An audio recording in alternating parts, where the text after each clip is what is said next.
प्रिय मित्रों, आज हम श्री भृगु जी की कथा आपको सुनाते हैं।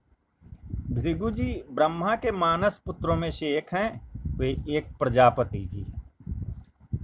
चाक्षुष मनवंतर में इनकी सप्तऋषियों में गणना होती है। इनकी तपस्या का अमित प्रभाव है। दक्ष की कन्या ख्याति को इन्होंने पत्नी रूप से स्वीकार किया था। उनसे धाता और विधाता नाम के 2 पुत्र और श्री नाम की एक कन्या हुई। इन्हीं श्री का पानी ग्रहण भगवान नारायण ने किया था। प्रायः सभी पुराणों में महर्षि भृगु की चर्चा आई है। यहाँ उनके जीवन का एक वृतांत हम सुनाते हैं कि एक बार सरस्वती नदी के तट पर ऋषियों की बहुत बड़ी परिषद बैठी थी। उसमें यह विवाद छिड़ गया कि ब्रह्मा, विष्णु और महेश, इन तीनों में बड़ा कौन है। इसका जब कोई संतोषजनक समाधान नहीं हुआ, तब इस बात का पता लगाने के लिए सर्वसम्मति से महर्षि भृगु को ही चुना गया।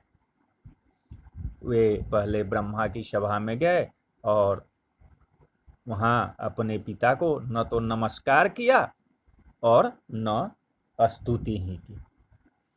अपने पुत्र की इस अवहेलना को देखकर ब्रह्मा के मन में बड़ा क्रोध आया, परंतु उन्होंने अपना पुत्र समझकर इन्हें क्षमा कर दिया और अपने क्रोध को दबा लिया। इसके बाद एक कैलाश पर्वत पर अपने बड़े भाई रुद्रदेव के पास पहुंचे। अपने छोटे भाई भृगु को आते देखकर आलिंगन करने के लिए वे बड़े प्रेम से आगे बढ़े, परंतु भृगु ने यह कहकर कि तुम उन्मार्गगामी हो, तुम श्मशान घाट में रहते हो, भभूत लगाते हो, अतः तुमसे मिलना हम नहीं चाहते हैं। उनसे मिलना इन्होंने अस्वीकार कर दिया। तो भगवान भोले शंकर को बड़ा क्रोध आया और त्रिशूल उठाकर मारने के लिए दौड़ पड़े। अंततः पार्वती जी ने उनके चरण पकड़कर प्रार्थना की और तब भगवान भोलेनाथ का क्रोध शांत हुआ। अब भगवान विष्णु की बारी आई। वे वहां वैकुंठ में भृगु जी पहुंच गए। वहां भक्तों के लिए कोई रोक टोक तो है नहीं। ये पहुंच गए जहां भगवान सोते थे, उनके शयनागार में पहुंच गए। उस समय भगवान विष्णु सो रहे थे और भगवती लक्ष्मी उन्हें पंखा झल रही थी और उनकी सेवा में लगी हुई।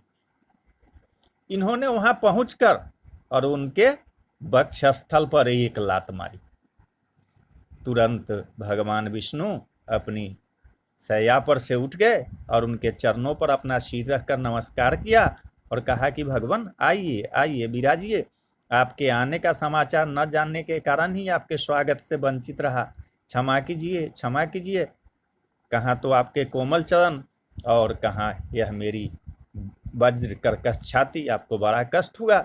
यह कहकर उनके चरण अपने हाथों दबाने लगे। उन्होंने कहा, ब्राह्मण देवता, आज आपने मुझ पर बड़ी कृपा की है। आज मैं कृतार्थ हो गया। अब ये आपके चरणों की धूलि सर्वदा मेरे हृदय पर ही रहेगी। कुछ समय बाद महर्षि भृगु वहां से लौटकर ऋषियों की मंडली में आए और अपना अनुभव सुनाया। इनकी बात सुनकर ऋषियों ने एक स्वर से यह निर्णय किया कि जो सात्विकता के प्रेमी है, उन्हें एकमात्र भगवान विष्णु का ही भजन करना चाहिए।